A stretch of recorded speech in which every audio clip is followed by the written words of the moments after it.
ओम सभी को नमस्ते। मंत्रोच्चारण। ओम सहनाववतु सहनौ भुनक्तु सह वीर्यं करवावहै तेजस्विनावधीतमस्तु मा विद्विषावहै। ओम शांति शांति शांति।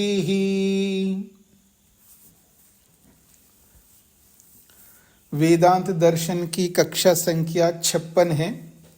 प्रथम अध्याय का चौथा पाद चल रहा है और 15वें सूत्र तक हमने विचार किया है। प्रसंग है जगत की रचयिता कौन है। प्रश्नकर्ता कहता है जगत की रचयिता प्रकृति है, सिद्धांती कहता है ब्रह्म है। ये प्रसंग है। उसी प्रसंग को आगे बढ़ाया जा रहा है। 16वां सूत्र जगद वाचित्वात्। जगत वाचित्वात् क्वचित जगद रचना प्रकरणे जगत शब्दो न प्रयुक्त किंतु भिन्न एव। क्वचित कहीं कहीं पर जगत रचना प्रकरणे, जहाँ जगत की संरचना का प्रकरण आया है उपनिषदों में, ब्राह्मण ग्रंथों में, अर्थात अध्यात्म शास्त्रों में, जहाँ कहीं जगत की संरचना का प्रसंग आया है वहाँ जगत शब्दों न प्रयुक्ता, जगत शब्द का प्रयोग नहीं आया है। किंतु भिन्न एवं कोई अलग शब्द वहां पर प्रयोग में आया है। अर्थात सीधा सीधा साक्षात जगत सृष्टि ऐसा शब्द ना आकर के कोई और शब्द आया है, और जो और शब्द है वो जगत का ही वाची है, अर्थात जगत को कहने वाला ही है। ये इसका अभिप्राय है इस पूरे सूत्र का। अब उदाहरण दे रहे हैं। भूमिका समझ में आ गई ना जी आप सबको। अध्यात्म ग्रंथों में जगत की संरचना के प्रकरण में जहां जगत शब्द, सृष्टि शब्द नहीं आया, लेकिन कुछ और शब्द आया, तो जो और शब्द है वो जगत को कहने वाला ही है, सृष्टि को कहने वाला ही है। ये इसका तात्पर्य है। उदाहरण दे रहे हैं तद यथा। यो वै बलाके, ये संधि कारण से बलाका दिख रहा है। यो वै बलाके एतेषां पुरुषाणां कर्ता यस्य वा एतत् कर्म स वेदितव्यः। ये कौशितकी ब्राह्मण का वचन है।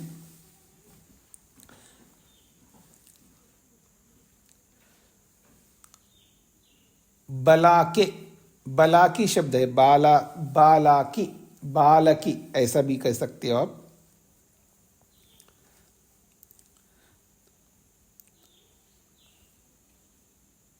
तो बालाकी मूल शब्द है, बलाक का पुत्र बालाकी कहते हैं उसको। तो यो वै बालाके, हे बालाके संबोधन में है। वही निश्चित रूप से यो का मतलब है यह, जो एतेषां पुरुषाणाम कर्ता, जो इन पुरुषों का कर्ता है, इन पुरुषों को उत्पन्न करने वाला। यहाँ पुरुष शब्द का अर्थ मनुष्य नहीं है, मनुष्य को भी ले सकते हैं, पर मनुष्येतर जड़ चेतन किसी को भी ले सकते हैं। तो कहते हैं हे बालाके, निश्चित रूप से जो एतेषां पुरुषाणाम कर्ता, ये जो पुरुष हैं, सूर्य है, चंद्र है, ऐसे बहुत सारे तत्व हैं, इन सब पुरुषों का जो कर्ता है, रचयिता है, सवेदितव्य, उसको जानना चाहिए। यस्य वा एतत् कर्म, और जिसका ये कर्म है, यस्य वा एतत् कर्म, जिसका ये सारा का सारा कर्म है जो दिखाई दे रहा है, ये कर्म सवेदितव्य, उसको जानना चाहिए। ये वाक्य है। तो यह कर्म का अर्थ है जगत। यस्य वा एतत् कर्म, जिसका ये जगत है, अर्थात जिसने इस जगत को बनाया, स वेदितव्य, उसको जानना चाहिए।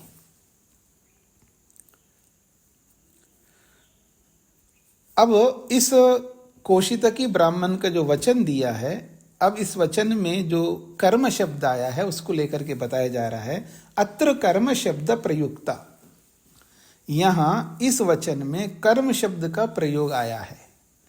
और वो जो कर्म शब्द का प्रयोग आया है वो किसके लिए आया है? जगत वाची विज्ञेया, वो जगत को कहने के लिए आया है, ऐसा समझना चाहिए। वो जगत वाची है।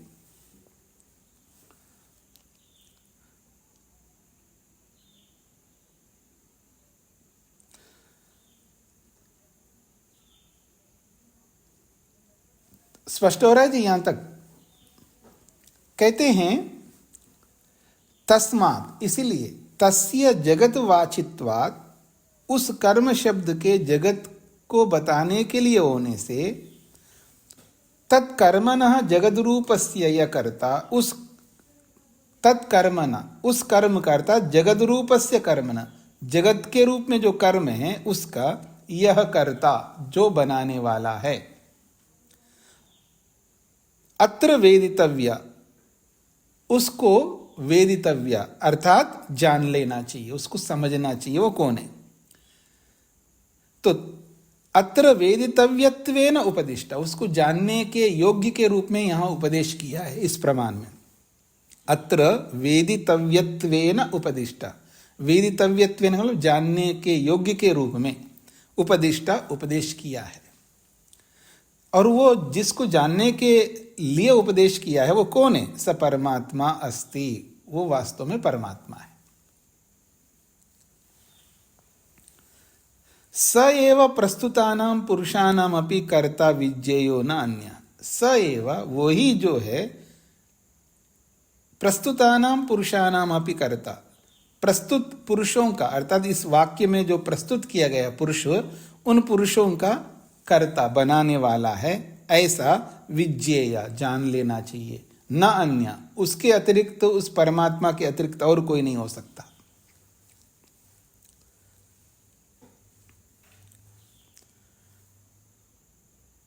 अब ये बात कैसे प्रसंग में प्राप्त हुआ है उसका प्रसंग को आगे बताया जा रहा है। तत्र गार्ग्यो बालाकी अजात शत्रुम अभिगत्य अवोचत। तत्र, इस प्रसंग में वास्तव में क्या हुआ है? बालाकी, उसका नाम है बालाकी, और वो किस गोत्र का है? गार्ग्य, गर्ग गोत्र का है। गर्ग गोत्र वाले को गार्ग्य कहते हैं। गर्ग गोत्री, गर्ग गोत्र में जो पैदा होता है उसको गार्ग्य कहते हैं।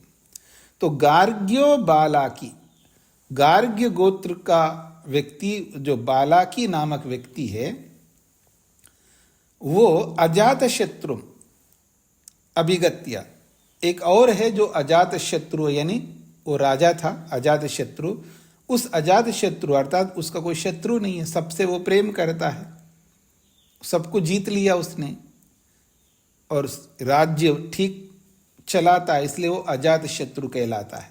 तो उस अजात शत्रु के पास जाकर के, अभिगत्य जाकर के अवोचत कहा है। कौन? गर्ग गोत्र में उत्पन्न बालाकी व्यक्ति। और क्या कहा है? ब्रह्मते ब्रवाणी, हे राजन, मैं आपको ब्रह्म का उपदेश करूं, ऐसा उनसे कहा है। अब कोई आकर के ये कहे मैं ब्रह्म का उपदेश करूं, तो इससे बड़ी बात क्या हो सकती है? वो तो हाँ ही करेगा। हम लोगों की तरह थोड़े हैं। क्यों जी? अगर आपके पास कोई साधु संत आकर के कहे मैं आपको ब्रह्म का उपदेश करूं, तो आप क्या कहोगे? नहीं, अभी समय नहीं है मेरे पास, ठीक है ना, अगले जन्म में देखूंगा, इस बार नहीं हो सकता मेरे से। क्या उत्तर देंगे जी आप में से अगर मैं पूछूं? सोच समझ करके उत्तर देना है। उपदेश करने वाला जो है ऐसे यूं ही उपदेश नहीं करता, उसके कंडीशन होते हैं। हाँ, कंडीशंस को दिमाग में रख करके फिर उत्तर देना है। ऐसे ही जवानी खर्च करने के लिए हाँ जी मैं तो चाहूंगी या चाहूंगा। चाह अलग बात है, चाह तो सभी में हो सकती है, लेकिन उस चाह के लिए, उस अभिलाषा के लिए जो नियम बताए जाएंगे उसका पालन करने के लिए तैयार हो। आप तैयार ही नहीं हो। आपके विभिन्न समस्याएं हैं, जी मेरा स्वास्थ्य ठीक नहीं रहता इसलिए मैं घर से नहीं निकल सकता, जी मैं पराधीन हूँ, जी मेरे पास कुछ है ही नहीं, जी बच्चों के सहारे से रहना पड़ रहा है मेरे, कोई ना कोई कारण आपके पास, दुनिया भर के कारण है। आप कहाँ चाहोगे? मतलब चाहने का मतलब है जो उपदेश करने वाला जो कहेगा उसका पालन करना होता है। ऐसा करो ऐसा करो ऐसा करो, तो वैसे करना पड़ेगा आपको। इतना आसान नहीं है। ये कौन कर सकता है? जो ईश्वर में निष्ठा रखता है, वर्ण व्यवस्था में निष्ठा रखता है, ईश्वर की आज्ञाओं का पालन करना चाहता है। भले आज नहीं कर रहा हूं मैं, लेकिन चाहता हूं कोई कराए तो, वो व्यक्ति कह सकता। तो जब अजातशत्रु जो राजा था, उसके पास ये बालाकी जो व्यक्ति जाकर के कहता है कि ब्रह्मते ब्रवानी, क्या मैं ब्रह्म का उपदेश कर सकता हूं आपको? वो नया पंडित था, उपनिषदों में अपने पढ़ा भी था ये प्रसंग। जब नया नया पंडित होता है ना, गर्म जोशीला होता है वो, उसको ऐसा लगता है कि जैसे कि मेरे सींग निकल के आ गए। नया पंडित जब होता है तो उस प्रभाव में जाकर के वो बोला है, इति ब्रह्मणा प्रसंग उत्थापिता। तो इस प्रसंग में ये जो बालाकी जाकर के अजात शत्रु से जो बोला है, तो इसमें क्या बताया जा रहा है? इस प्रसंग में ब्रह्म का प्रसंग उठाया उन्होंने कि मैं ब्रह्म का उपदेश करना चाहता हूं। यद्यपि बालाकी वचनै अजात शत्रु संतोषम अगच्छन उवाच इदम। और वो जोश में आकर के कई बार थोड़ा बहुत सीख लेता ना आदमी, उसको इतना उतावला हो जाता है कि वो उसको लगता है बस मैंने सब कुछ सीख लिया, अब मैं दूसरों को बताने लगूं। ऐसा करने लगता है कई बार।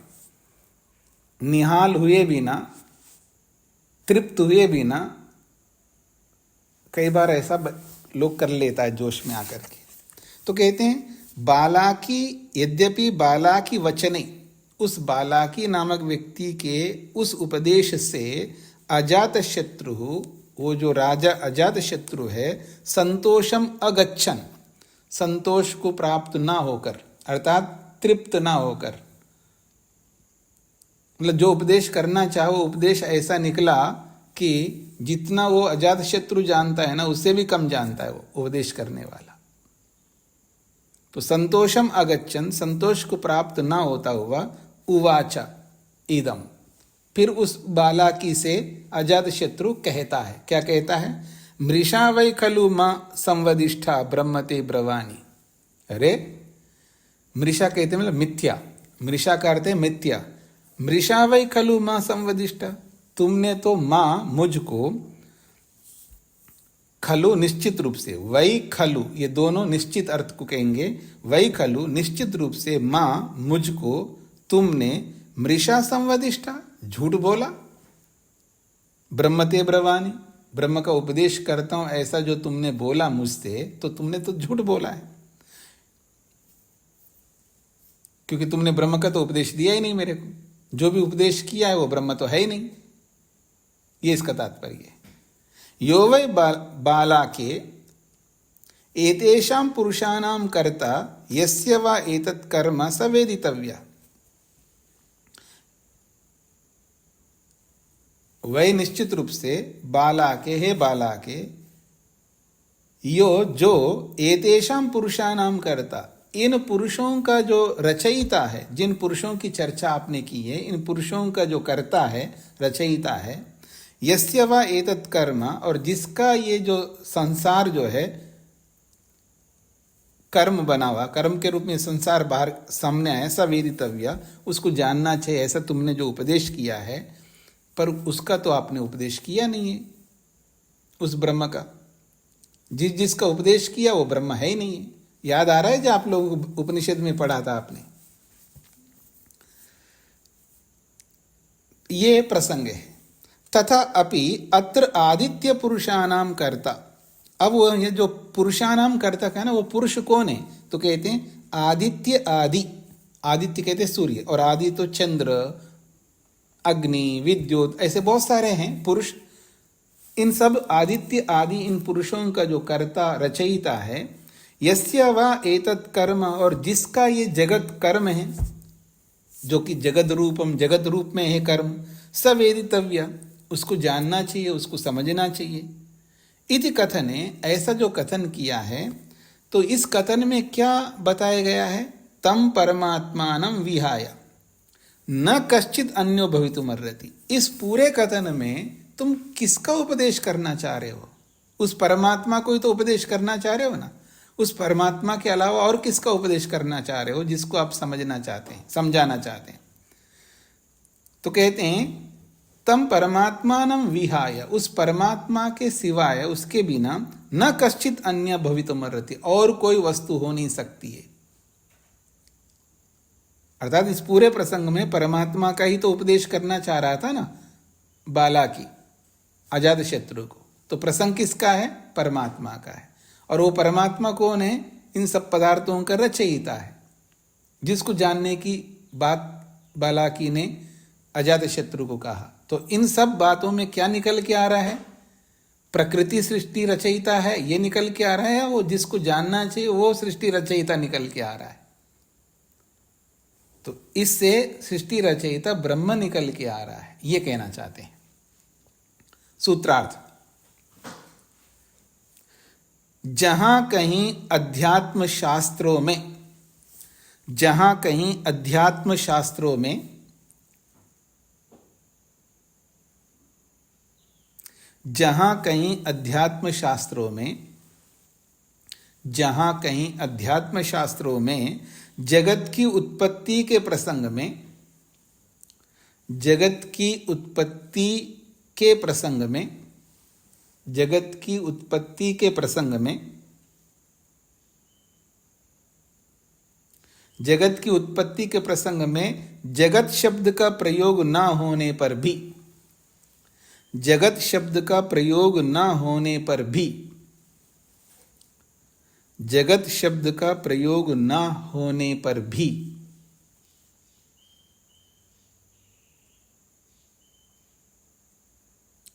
जगत शब्द का प्रयोग ना होने पर भी वहां अन्य शब्द, वहां अन्य शब्द जगत को कहने वाला होने से, वहां अन्य शब्द जगत को कहने वाला होने से, वहां अन्य शब्द जगत को कहने वाला होने से जगत की रचयिता ब्रह्म ही है। वहां अन्य शब्द जगत को कहने वाला होने से जगत की रचयिता ब्रह्म ही है, प्रकृति नहीं। जगत की रचयिता ब्रह्म ही है, प्रकृति नहीं। जहां कहीं अध्यात्म शास्त्रों में जगत की उत्पत्ति के प्रसंग में जगत शब्द का प्रयोग न होने पर भी वहां अन्य शब्द जगत को कहने वाला होने से जगत की रचयिता ब्रह्म ही है, प्रकृति नहीं। ठीक हो गए जी?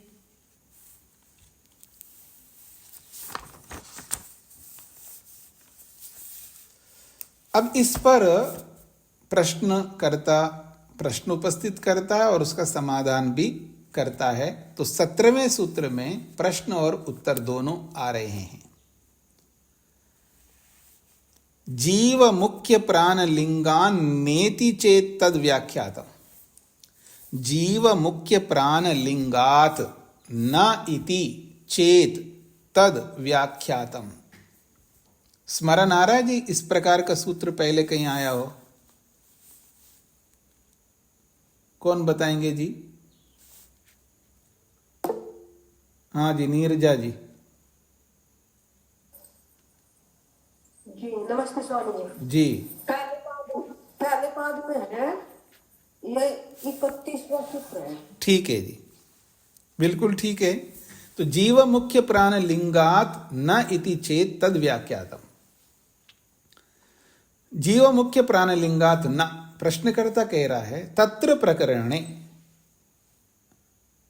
जो प्रसंग आपने दिखाया है उस प्रसंग में, उस प्रकरण में जीवलिंगम, वह तो जीवात्मा का लिंग है, जीवात्मा का चिन्ह है, जीवात्मा का प्रसंग है। अथवा मुख्य प्राण लिंगम, जो मुख्य प्राण है उसका प्रसंग है। तो तत्र प्रकरणे, उस प्रकरण में जीवलिंगम या मुख्य प्राण लिंगम विद्यते, वहां या तो जीव का लक्षण दिखाई दे रहा है, जीव को लेकर के बात कही जा रही है, अथवा मुख्य प्राण को लेकर के कही जा रही है। तस्मात् न अत्र परमात्मा मंतव्य, उस प्रसंग में परमात्मा को नहीं लाना चाहिए आपको। तस्मात् न अत्र परमात्मा मंतव्य, वहां परमात्मा को नहीं मान सकते आप। क्यों? वो प्रकरण में जीव का प्रकरण है, अथवा यूं कहिए मुख्य प्राण का प्रकरण है, परमात्मा का तो प्रकरण ही नहीं है। यदि ऐसा कोई कहता है,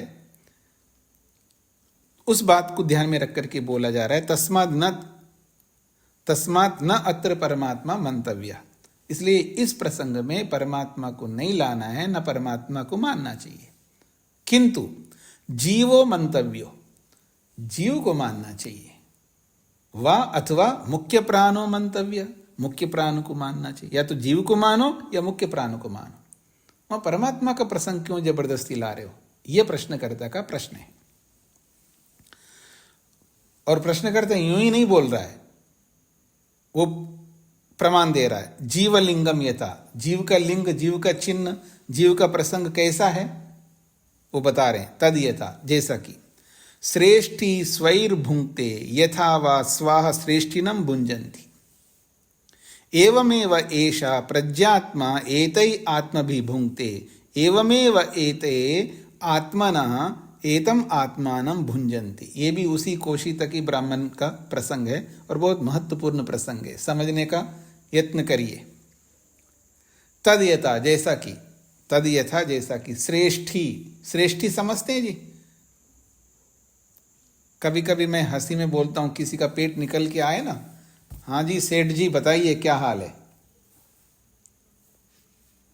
अगर किसी का पेट बहुत ज्यादा बाहर निकल के आए तो मैं कई बार हंसी में उनको बोलता था, हाँ जी सेठ जी क्या हाल है, कैसे हो?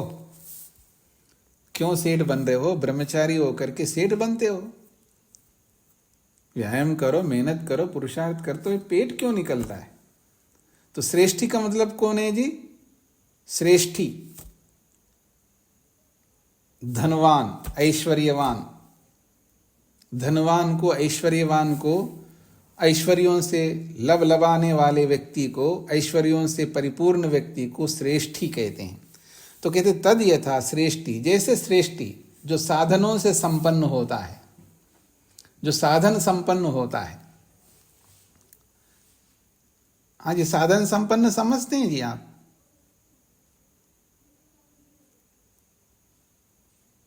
समझते हैं ना आप लोग साधन संपन्न क्या होता है? देखो जी, मेरे बाल बनाने वाला भी एक आदमी है, एक आदमी को रखा मैंने। मेकअप करने वाले को भी एक आदमी को रखा है। बॉडीगार्ड्स रखा है मैंने, कुक रखा है मैंने। कितने लोग रखते हैं जी आजकल, रखते नहीं रखते हैं? देखा होगा आपने, समाचारों में सुना होगा, कितने कितने लोग होते। एक आदमी को संभालने के लिए कितने लोग रहते, उसके आगे पीछे घूमते हैं। वो है श्रेष्ठी। साधन संपन्न का मतलब वो होता है। आप थोड़े साधन संपन्न, क्यों जी? मतलब आप अन्यथा मत मानिएगा। हाँ, अपेक्षा से हो सकते हैं, जिनके पास कुछ नहीं है उनकी अपेक्षा से आप हो सकते हैं, क्योंकि आपके घर में भी झाड़ू लगाने वाले, पोंछा लगाने वाले आते ही है ना। उतने लोग ना हो तो 2-4 लोग तो होते ही है ना। किसी के यहाँ 2 लोग भी हो सकते, किसी के लिए कम से कम एक आदमी तो आप रखते ही हैं। वही झाड़ू लगाता होगा, वही पोंछा लगाता होगा, वही बर्तन धोता होगा, वही कपड़े धोता होगा, जो भी है। उतने साधन संपन्न तो नहीं होंगे, लेकिन ये वो श्रेष्ठी है जिसके पास सब, उसको कुछ नहीं करता। ये देखिए मेरे सामने टेबल है, यहीं रखा है एक ग्लास सामने, मैं नहीं लूंगा इस ग्लास को। हाँ जी आना इधर, ये पानी का ग्लास देना, तो पानी का ग्लास देगा। कुछ समझ रहे हैं ना आप? तो किसी का मन में आ सकता है, ऐसे हाथ लेकर के ले सकता है ना, वो यहाँ दूर है, ऐसे हाथ लेकर के ग्लास ले सकता है। वो इतना वहां काम कर रहा है, उसको बुला करके वो उठा के पानी दे रहा। इतना भी काम नहीं कर सकते हो आप? क्यों करूं जी मैंने आदमी रखा किस लिए जी? अगर कायदे से आप देखो, न्याय से देखो, इन्हीं कामों के लिए तो रखा है। अगर आदमी रख करके भी मैं खुद काम करूं तो फिर आदमी रखा क्यों? फिर सारे काम कर लो ना मैं। ऐसा करने वाला कोई गलत कर रहा हो ऐसा नहीं कहना चाह रहा हूं मैं।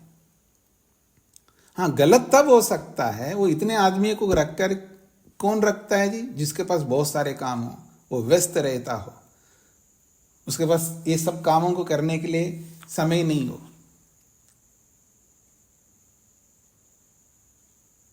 श्रेष्ठी का मतलब वो है, उस अर्थ में ले लीजिएगा यहां, तब समझ में आपको स्पष्ट आ जाएगा।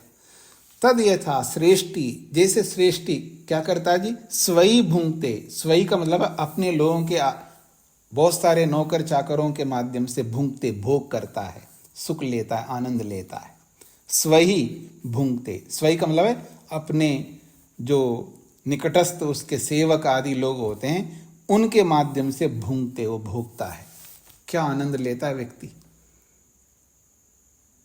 हाँ जी, बिस्तर से उठते ही तैयार है आदमी, जो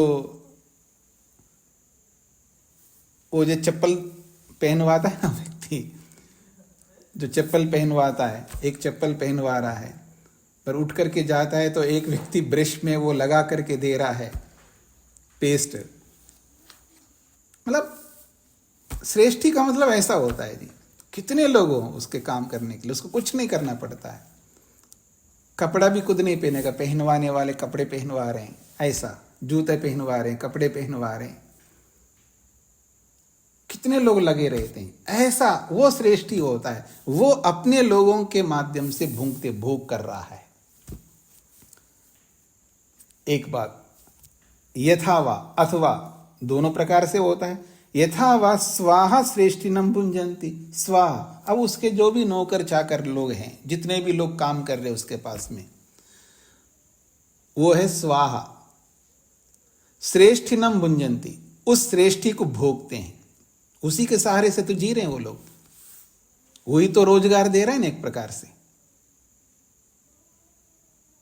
अगर कोई व्यक्ति इतने लोग, अगर मैं अपने ऊपर 100 लोगों को रखूं तो 100 लोगों को रोजगार दे रहा हूं ना मैं। जब व्यक्ति एक ही एंगल से देखता है ना किसी को, वो कभी भी आगे नहीं बढ़ सकता, याद रखना। एक एंगल से मत देखना, आप सर्वांगीण दृष्टिकोण से देखिए, हर पक्ष को सामने रख करके देखिएगा। दुनिया में सबको जीने का अधिकार है ना, सब आपकी तरह काम थोड़ा कर सकते हैं, सबके अपने अपने काम होते हैं, सबको अवसर मिलना चाहिए। अगर आपके पास साधन है तो आप रखो, और ज्यादा काम करो, निठल्ला मत रहो, पुरुषार्थी बना रहो, ये एक अलग बात है। तो कहते जैसे श्रेष्ठी उन लोगों से भोग कर रहा है, तो वैसे ही वो सारे के सारे लोग श्रेष्ठी को भोग रहे हैं। यही बात कह रहे हैं, यथा व स्वाहा, जैसे उसके अपने लोग हैं, श्रेष्ठिनम भुंजंती, वो श्रेष्ठी को भोगते हैं। एवं एवा, ठीक इसी प्रकार, ये तो लौकिक उदाहरण दिए हैं यहां पर, ये जो उदाहरण दिया है ये लौकिक उदाहरण है। अब साध्य पे आ रहे हैं, एवं एवा, ऐसा ही, ऐशा प्रज्ञात्मा, ये जो प्रज्ञात्मा जीवात्मा है, एतै आत्म भी भुंगते, एतै आत्म भी, इन साधन, आत्मा का मतलब है इंद्रियां, मन, साधन, एवमेव एष प्रज्ञात्मा, इसी प्रकार ये जो प्रज्ञात्मा अर्थात चेतनात्मा है, एतै आत्म भी भुंगते, इन आत्माओं से अर्थात इन साधनों से, इन इंद्रियों से, इन ज्ञानेंद्रियों से, इन कर्मेंद्रियों से, इन अंतःकरणों से भुंगते भोग करता है। ये तो जीवात्मा के लिए बोला है। अब आगे आ रहे हैं, एवं एव एतै आत्मानः, नहीं, एवमेव एते आत्मानः, एवमेव एते आत्मानः, ठीक इसी प्रकार से एते आत्मानः, ये सब जीवात्माएं, एतम आत्मानम, इस परमात्मा को भुंजंती, भोगते हैं। तीन बातें कही है यहां पर। पहली बात कही, जैसे सृष्टि अपने स्वजनों के कारण से भोग करता है। दूसरी बात है, जैसे स्वजन जो है अपने स्वामी को भोगते हैं। ये लौकिक उदाहरण है। अब आध्यात्मिक उदाहरण दे दिया है, एवमेव ऐसा, ऐसा ही ये जो जीवात्मा है, प्रज्ञात्मा, चेतनात्मा, एतै आत्मा विभुंक्ते, अपने शरीर के विभिन्न अंगों के माध्यम से, चाहे वो शरीर हो, ज्ञानेंद्रियां हो, कर्मेंद्रियां हो, मन, अहंकार, महतत्व रूपी बुद्धि हो, इन आत्माओं से, इन साधनों से ये चेतनात्मा भुंगते भोग करता है। अब मुख्य प्रसंग पर आ गया है, एवं एव एते आत्मानः, एवं एव, इसी प्रकार से एते आत्मानः, ये जो जीवात्मा हैं, ये सब के सब एतम आत्मानम, इस आत्मा रूपी परमात्मा को भुंजंती, भोगते हैं। स्पष्ट हो गया जी वाक्य। अत्र भोक्तृत्व विधानम जीवलिंगम, यह सब भोगने का जो विधान किया है, इन सारे सब जगह भोग भोग भोग, ये जो भोगने का विधान किया है जीव को बता रहा है। यहां पर ये जीवात्मा का लिंग है, यानी जीवात्मा का कथन चल रहा है, जीवात्मा का प्रसंग चल रहा है। परमात्मा का कोई प्रसंग थोड़ा चल रहा है, यहां पर जीवात्मा को लेकर के बातें कही जा रही ना। तो कह रहे हैं, अत्र भोक्तृत्व विधानम, इन सब वचनों में जो भोक्तापन का जो विधान किया है, ये सब किसको संकेत कर रहे हैं, किसको चिन्हित कर रहे हैं? जीव को चिन्हित कर रहे हैं। इसलिए ये सब जीवलिंगम, जीव को संकेत करने वाले वाक्य हैं। एक बात पूरी हो गई। अब दूसरी बात कह रहे हैं, मुख्य प्राण लिंगम अपि यथा, अब मुख्य प्राण को लेकर के भी बताया जा रहा है। यदा सुप्तः स्वप्नम न कंचन पश्यति अथ अस्मिन् प्राणे एव एकधा भवति। यदा, जब कोई मनुष्य सुप्तः सोया हुआ रहता है और अच्छी निद्रा में सोया हुआ रहता है, स्वप्नम न कंचन पश्यति, किसी प्रकार का कोई स्वप्न नहीं देख रहा है, ऐसी स्थिति में अथ अस्मिन् प्राणे, इस प्राण में, अस्मिन् प्राणे, इस प्राण में एव एकधा भवति, ये प्राण में ही वो एकीभूत हो जाता है, अर्थात प्राण में समाहित होता है।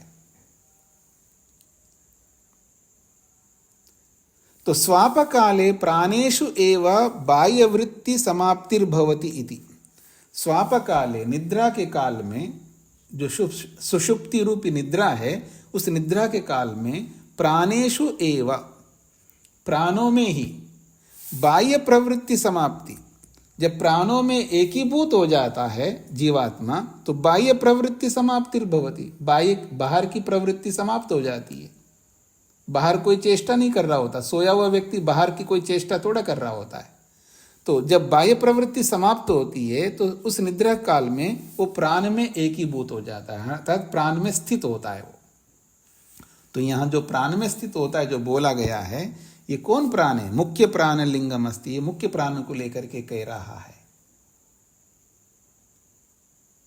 ये दो बातें प्रश्नकर्ता ने रखी, ये सब प्रश्नकर्ता की ओर से हैं। अब कहता है प्रश्नकर्ता, अपना उपसंहार करता है, तस्मात् न अत्र परमात्मा मंतव्य, इसलिए परमात्मा कोई प्रसंग ही नहीं है। या तो मुख्य प्राण का प्रसंग मानो या जीवात्मा का प्रसंग मानो, क्योंकि दोनों प्रकार के वचन आपके सामने मैंने प्रस्तुत किए। तस्मात्, इसलिए, न अत्र परमात्मा मंतव्य, परमात्मा को नहीं मानना चाहिए। इति चेत केनचित कल्पेता, ऐसा कोई व्यक्ति कल्पना करे कि यहाँ तो परमात्मा का ही प्रसंग नहीं है, तर्हि, तब वो उत्तर दे रहे हैं, तद व्याख्यातम, इसका तो हमने समाधान कर दिया है।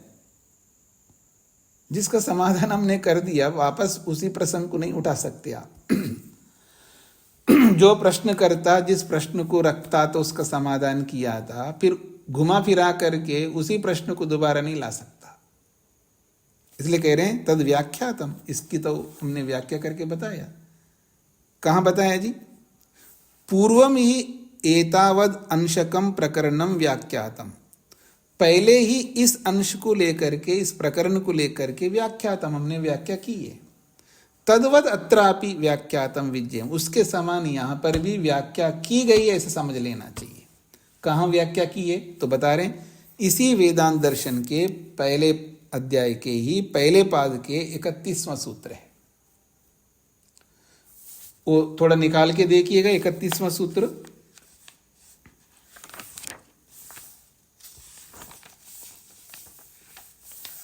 पहले पाद का 31वां सूत्र, पृष्ठ संख्या है मेरी पुस्तक में 47। जीव मुख्य प्राण लिंगात न इति चेत न उपासा त्रैविद्याद आश्रितत्वाद इह तद योगात, ये सूत्र है। निकाल के देख रहे हैं ना आप लोग पुस्तक में। यहां प्रसंग चल रहा है प्राण को लेकर के। प्राण शब्द जो आया है उपनिषदों में, वो प्राण किसके लिए आया है? मुख्य प्राण के लिए आया है, जीवात्मा के लिए आया है, परमात्मा के लिए आया है। तो सिद्धांति ने उत्तर दिया था प्राण शब्द न मुख्य जीव, न मुख्य प्राण को लेकर के आया है, न ही जीवात्मा को लेकर के आया है। वो प्राण शब्द परमात्मा वाची है, परमात्मा का नाम है। ये प्रसंग चला यहां पर। प्राण तथा अनुगमात, इस सूत्र से प्रारंभ हुआ। तो कहते हैं नहीं, वो जीवात्मा का प्रसंग है या तो मुख्य प्राण का प्रसंग है। अगर ऐसा आप कहते हो तो ये सूत्र है कि अगर आप जीवात्मा का प्रसंग मानते हो या मुख्य प्राण का प्रसंग मानते हो तो फिर 3 प्रकार की उपासना का प्रसंग आएगा। तो तीनों प्रकार, यानी उपासना तो एक की होती है ब्रह्म की, और आप जीवात्मा को लोगे तो जीवात्मा की उपासना का प्रसंग आएगा, और मुख्य प्राण को लेते हो तो मुख्य प्राण की उपासना करने का प्रसंग आएगा, क्योंकि ये उपासना का प्रसंग है। यहाँ पर उपासना करने का प्रसंग चल रहा है। किसकी उपासना करनी चाहिए ये प्रसंग चल रहा है। और प्राण शब्द परमात्मा अर्थ नहीं लोगे तो प्राण की उपासना नहीं करोगे, और प्राण परमात्मा ही होगा। अगर परमात्मा नहीं मानते हो प्राण शब्द से तो जीव को मानोगे, तो जीवात्मा की उपासना करेंगे क्या? या आप मुख्य प्राण को मानोगे प्राण शब्द से तो मुख्य प्राण की उपासना थोड़ा करेंगे। उपासना तो मात्र परमात्मा की होती है। इसी के आधार पर स्वामी दयानंद सरस्वती जी ने लिखा है अपने ग्रंथों में, शास्त्रों में, कि उपासना मात्र परमात्मा की होती है और किसी की उपासना नहीं हो सकती। यहां पर भी यही बात कही है। यदि आप प्राण शब्द का अर्थ परमात्मा को नहीं मानते हो, ब्रह्म को नहीं मानते हो, तो 3 प्रकार की उपासना का प्रसंग आएगा। क्योंकि परमात्मा की उपासना तो ऑलरेडी प्रसिद्ध है, परमात्मा की उपासना करनी चाहिए। और इस प्रसंग में आप परमात्मा को नहीं लोगे तो जीवात्मा की भी उपासना मानी जाएगी यहाँ पर, और मुख्य प्राण की भी उपासना मानी जाएगी। तो इस प्रकार से तीनों की उपासना का प्रसंग आएगा, और ये दोषपूर्ण है। ऐसा ये 31वें सूत्र में बताया। तो ये उपासना का प्रसंग में। और यहां जो है, अब यहां आ जाइए, यहां जो परिस्थिति आई है,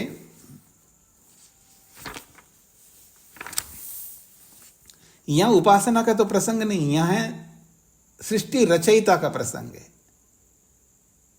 बात वही है। तो यहां अगर आप जीवात्मा को लोगे तो सृष्टि रचयिता जीवात्मा को मानना पड़ेगा। परमात्मा को तो सृष्टि रचयिता मानते ही मानते हैं, वो प्रसिद्ध है। और यहां अगर जीव का प्रसंग लाते हो, मुख्य प्राण का प्रसंग आते हो, तो यहां पर भी 3 लोग सृष्टि को बनाने वाले सिद्ध हो जाएंगे। परमात्मा तो सृष्टि रचयिता ही है, जीवात्मा भी सृष्टि रचयिता मानना पड़ेगा। और मुख्य प्राण का मतलब वो एक प्रकार से प्रकृति है, तो प्रकृति को भी सृष्टि रचयिता, तीनों की सृष्टि रचयिता का दोष आएगा। ये इसका तात्पर्य है। अब मेरी ओर देख के बताइए, आपको समझ में आ रहा है ये बातें? अब आइए मुख्य प्रसंग में। तद व्याख्यातम, तत्तु पूर्वम ही एतावद अंशकम प्रकरणम व्याख्यातम। एतावद अंशक का मतलब है इतने अंश को लेकर के पहले व्याख्या की है। क्या? मुख्य प्राण नहीं हो सकता, जीव नहीं हो सकता, ये हमने पहले बता दिया। तो एतावद अंशकम प्रकरणम व्याख्यातम, इतने अंश को लेकर के हमने पीछे व्याख्या किया है। तद्वत, उसी के समान, अत्रापि व्याख्यातम विज्ञेयम, यहाँ पर भी व्याख्या की गई है, ऐसा समझ लेना चाहिए। क्या व्याख्या की गई समझना चाहिए। पहले पाद के 31वें सूत्र में क्या कहा गया है उसको दिखा रहे हैं यहाँ पर। इति सूत्रे, इस पहले पाद के 31वें सूत्र में तू उपासना त्रैविध्य दोष निराकृता, वहाँ 3 प्रकार की उपासना करने का दोष आएगा और उसका निराकृता, उसका निराकरण किया है, क्योंकि तीन प्रकार के पदार्थों की उपासना नहीं हो सकती है, इसलिए वहाँ 3 प्रकार के उपासना करने का दोष आएगा और वो दोष ना हो इसलिए उस बात का निराकरण किया है, अर्थात वह जीवात्मा या मुख्य प्राण को नहीं ले सकते। अत्र तो यहाँ पर तो कर्तृत्रैविध्य दोषात, और यहाँ 3 प्रकार के कर्ता का दोष आएगा, अर्थात 3 पदार्थ रचयिता बनेंगे ऐसा दोष आएगा। क्योंकि परमात्मा को तो रचयिता तो सभी मानते हैं, पूर्व पक्षी भी मानता है, हम भी मानते हैं, और यहाँ जीव का प्रसंग लोगे तो जीवात्मा रचयिता बन जाएगा सृष्टि का, और मुख्य प्राण को लेंगे तो मुख्य प्राण भी सृष्टि का रचयिता बन जाएगा। तो इसलिए यहाँ पर भी कर्तृत्रैविध्य दोषात, 3 प्रकार के पदार्थ रचयिता बनेंगे ऐसा दोष आने से, त्रैविध्य दोष प्रसंगाच्च, 3 प्रकार के लोगों को, 3 प्रकार के पदार्थों को कर्ता मानने का दोष का प्रसंग आने से यह आत्मशब्द एकवचने यश्च प्राण शब्द सो अपि परमात्मा वाची विज्ञेयो अत्र। यहाँ पर अगर आत्मशब्द भी आ रहा है या यह आत्मशब्द एकवचने, जो आत्मशब्द एकवचन में इस प्रसंग में आया है, यश्च, और प्राण शब्द, और जो प्राण शब्द आया है, सो अपि, वो प्राण भी और वो आत्मा भी परमात्मा वाची विज्ञेया, इस प्रसंग में वो परमात्मा को कहने के लिए आया है। समझ में आ रहा है जी। यहाँ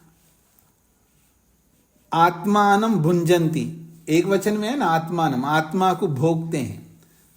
एते आत्मानः, ये सारे के सारे आत्मा, एतम आत्मानम भुंजंती, इस आत्मा को भोगते हैं। तो एक वचन में आए ना आत्मा शब्द, तो ये जो इस प्रसंग में जो आत्मा शब्द एक वचन में आया है, वो आत्मा कौन है? वो परमात्मा है, वो परमात्मावाची है। और जो प्राण शब्द भी आया है, वो प्राण शब्द भी आया ना दूसरे वचन में, देखिएगा, अस्मिन् प्राणे एव एकदा भवति, इसी प्राण में एकीभूत होकर के रहता है। कब? स्वप्नावस्था में, निद्रावस्था में। यदा सुप्ता स्वप्नम ना कंचन पश्यति, जब सोया हुआ व्यक्ति स्वप्न नहीं देख रहा होता है, अस्मिन् प्राणे, इस प्राण में एव एकदा भवति, इस प्राण में एकीभूत होकर के रहता है। तो ये प्राण कौन है? ये प्राण शब्द परमात्मा वाची है, ये कहना चाह रहे हैं। स्पष्ट हो गया जी सभी को? सूत्रार्थ लिखिएगा। अध्यात्म शास्त्रों में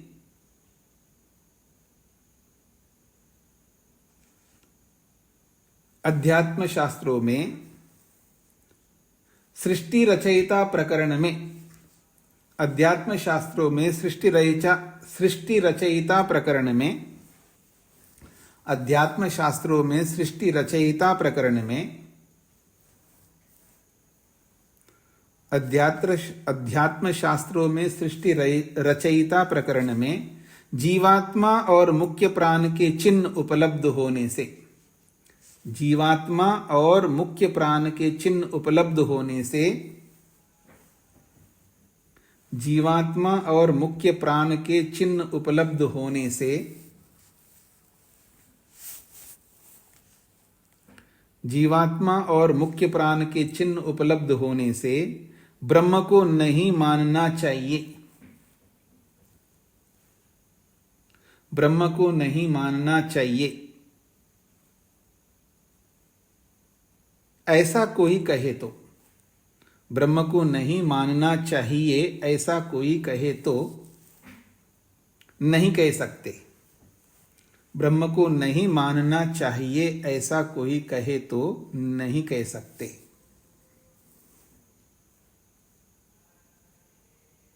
क्योंकि इसका समाधान 1:1:31 में दे चुके हैं। क्योंकि इसका समाधान 1-1-31 में दे चुके हैं।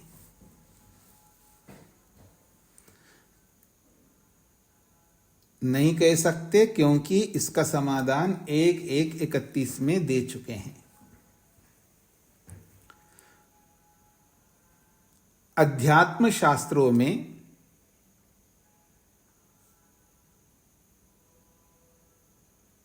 जगत रचयिता प्रकरण में, अध्यात्म शास्त्रों में जगत रचयिता प्रकरण में जीवात्मा और मुख्य प्राण के चिन्ह उपलब्ध होने से ब्रह्म को नहीं मानना चाहिए ऐसा कोई कहे तो नहीं कह सकते, क्योंकि इसका समाधान 1-1-31 में दे चुके हैं।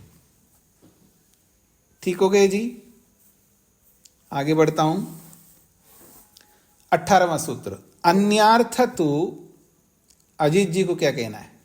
स्वामी जी एक बार ये अर्थ को एक बार और बता दें। यहाँ जीवलिंगम के जो आपने व्याख्या की अगर सृष्टि के बारे में, जी, तो उसके बारे में एक बार और स्पष्ट कर दें इसको प्लीज। नहीं, आपको क्या समझ में नहीं आया ये बताए तो मैं बताऊंगा।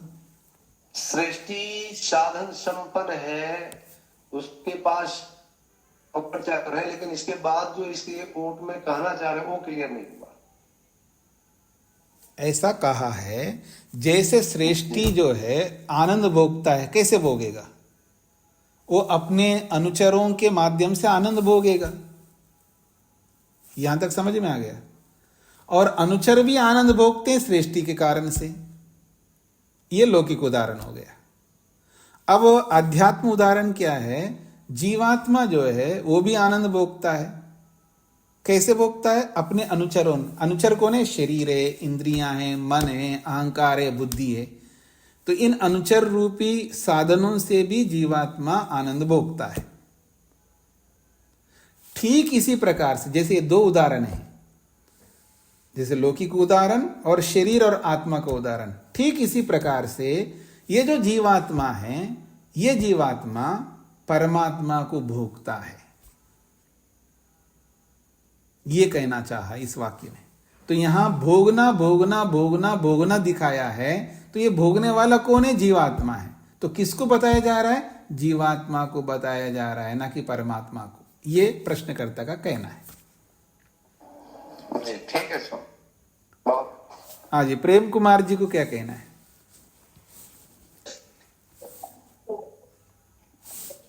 स्वामी जी, इसमें जो अर्थ है उसमें तो समाधान ये लिख दिया कि 1-1-31 में है।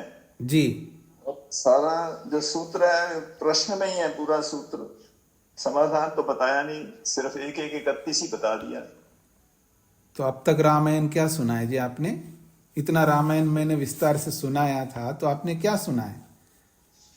यही सुना कि 1-1-31 में है और इसका समाधान। तो वो समाधान क्या है 1-1-31? तो आपने 1-1-31 नहीं पढ़ा था आपने?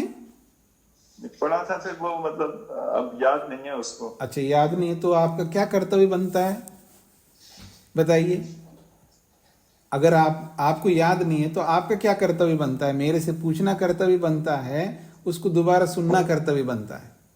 बहुत पुराना हो गया ना ये 1-1-31, याद नहीं आ रहा समाधान। अब मेरी बात नहीं सुन रहे हो ना? मैंने क्या कहा है, आपका क्या कर्तव्य बनता है उसको सुन लीजिए अच्छी तरह। आपका क्या कर्तव्य बनता है? मेरे से पूछना कर्तव्य बनता है या उसको सुनना कर्तव्य बनता है? 1-1-31 को सुनना कर्तव्य बनता है, ये मेरे से पूछना कर्तव्य बनता है। 1-1-31 अगर आप सुनाएंगे तो जरूर सुनेंगे, क्योंकि इतना पता नहीं लगा कि आपने क्या बोला। अच्छा, यानी जो रिकॉर्डिंग आपको पहुंचता है आप उसको खोल करके नहीं सुन सकते आप? ठीक है जी, सुन लेंगे जी। अच्छा, सुन लेंगे, वो एक अलग बात है। अब मैं बताता हूं, अभी सुनाया था 1-1-31वां सूत्र निकाल करके वहां क्या कहा गया ये सुनाया था। आपने सुना नहीं सुना? जी बहुत फास्ट चल रहा था इसलिए पता नहीं लगा। हाँ, तो उस पास्ट को आप स्लो करवाना चाहते हैं तो आवृत्ति करके आइएगा। यही तो कह सकता हूं ना मैं जी, क्योंकि क्योंकि आपको पीछे की आवृत्ति भी करनी चाहिए। चलो कोई बात नहीं, सबका नहीं कर सकते हैं, तो अभी मैंने उसको पास्ट बोला है, तो पास्ट भी सुनने का सामर्थ्य रखना चाहिए व्यक्ति को। स्लो सुनने का भी सामर्थ्य रखना चाहिए और पास्ट सुनने का भी सामर्थ्य रखना चाहिए। ऐसा कोई नियम नहीं बनाना चाहिए व्यक्तिगत किसी भी व्यक्ति को कि मैं स्लो ही सुन पाऊंगा, फास्ट नहीं सुन पाऊंगा। दुनिया में दो प्रकार के लोग होते हैं, फास्ट सुनाने वाले भी होते हैं, उसको भी सुनना का सामर्थ्य रखना चाहिए, और स्लो सुनाने वाले होते हैं, उसको भी सुनने का सामर्थ्य रखना चाहिए। एक बात सुन लीजिए आप, अब सुन लीजिए एक बार। तो हर प्रकार का सामर्थ्य हर व्यक्ति में नहीं होता है। अगर किसी को पास सुनने का सामर्थ्य नहीं है तो वो ये सोचे, मैं सबके लिए बोल रहा हूँ, केवल प्रेम जी को नहीं बोल रहा हूँ, ये सबके साथ समस्या आती है। प्रेम जी तो उदाहरण बन गए आज प्रश्न पूछ करके। तो आप ये समझने का प्रयत्न करिए, अगर मेरे में पास सुनने का सामर्थ्य नहीं है, एक उदाहरण दे रहा हूँ, इसलिए मैं स्लो सुनता हूँ जी। स्लो सुनते तब मेरे को समझ में आता है और पास सुनने पर मेरे को समझ में नहीं आता। एक अपना सिद्धांत मैंने व्यक्तिगत बना लिया और मैं ऐसे ही जीवन भर चलूं, या मैं थोड़ा सा प्रगति करूं, थोड़ा सा आगे एक सीढ़ी चढ़ूं, थोड़ा सा और मेहनत करके थोड़ा पास सुनने का सामर्थ्य भी बनाऊं, अथवा उस सामर्थ्य को वैसे बनाए रखूं कि मैं हमेशा जीवन भर स्लो ही सुन के ही समझ लूंगा। तो ये हमारी उन्नति का बाधक है। सामर्थ्य कम होने पर हमारा कर्तव्य बनता है कि हम अपने सामर्थ्य को थोड़ा सा बढ़ाएं। ये एक पक्ष है। और दूसरा पक्ष है जो पास सुनाने वाला है, उसको भी हमेशा पास सुनाना नहीं चाहिए। उस पास सुनाने वाले को भी थोड़ा सा नीचे उतर करके स्लो सुनाना भी चाहिए। ये दूसरा पक्ष है। नहीं प्रेम जी, आप बीच में मत बोलिए, आपको नहीं बोल रहा, मैं सबको बोल रहा हूं। आपको अब नहीं बोलना, आपका प्रसंग पूरा हो गया। मैं सबके लिए सुना रहा हूं ना। अब मेरा ये है, मैं पास से भी कभी कभी सुनाता हूं और स्लो भी सुनाता हूं, दोनों सुनाता हूं। मैं पास सुनाने का भी सामर्थ्य रखता हूं और स्लो सुनाने का भी सामर्थ्य रखता हूं। अगर आप कहते हैं तो मैं और स्लो करके भी सुना सकता हूं। अगर आप कहते हैं तो थोड़ा पास सुनाने के लिए कहते तो पास से भी सुनाने का सामर्थ्य रखता हूं। तो ये ऐसा ही आप लोगों को भी बनाना चाहिए सभी को। एक ही स्थिति में आप जिएंगे तो आप आगे बढ़ नहीं पाएंगे। ये मैं सबके लिए कह रहा हूं। चलिए प्रसंग पूरा हो गया।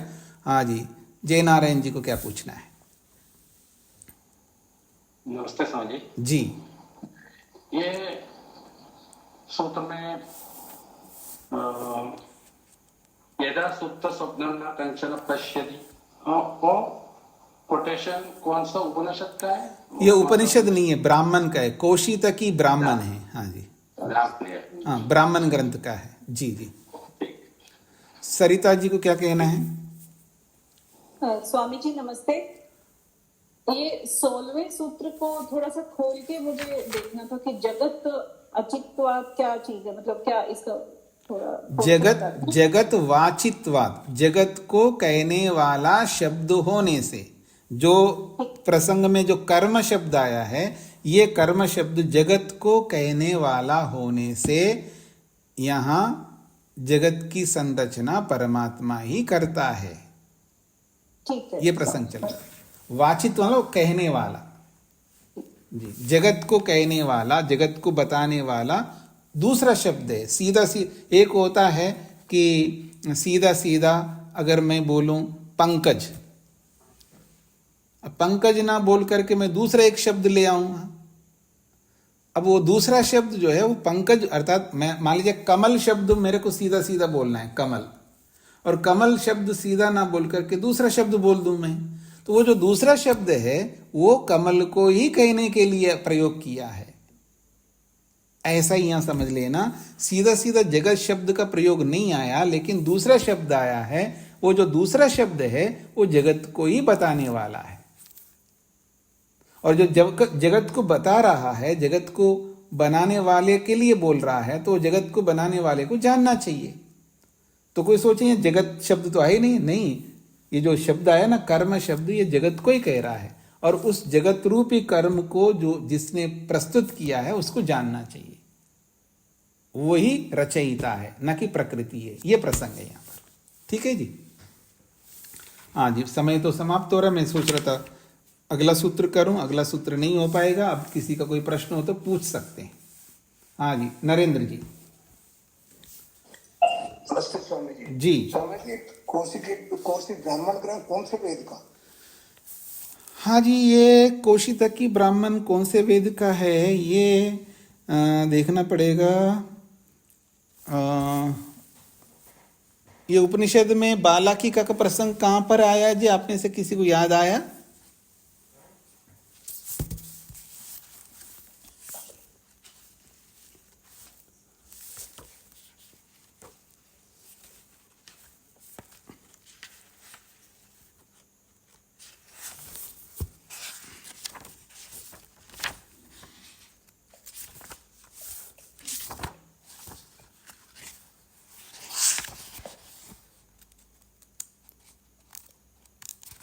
या तो छांदोग्य में आया या बृहदारण्यक में आया है।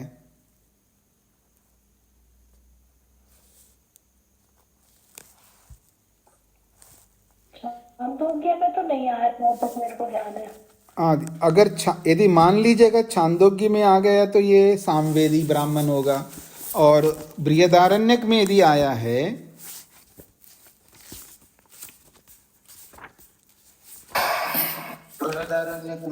हाँ हाँ जी, बृहदारण्यक में आया तो ये है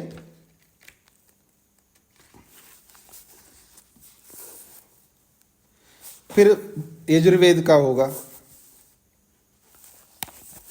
या तो सामवेद का हो सकता है, यजुर्वेद का हो सकता है जी। फिर भी मैं एक बार देख करके बताऊंगा आपको। ठीक है जी। और किसी का कोई प्रश्न?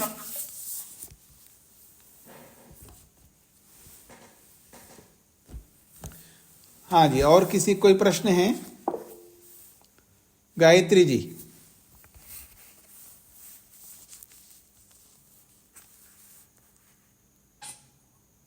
नमस्ते स्वामी जी। जी स्वामी जी, बृहदारण्यक उपनिषद में आया द्वितीय अध्याय। हाँ, तो ठीक है, ठीक है। 17% इसमें आया। हाँ जी, हाँ जी, ठीक बात है। ठीक है जी। फिर भी मैं ये कौशितकी ब्राह्मण किस वेद का है वो देख के मैं बता दूंगा। और किसी का? रेशा जी को क्या पूछना है?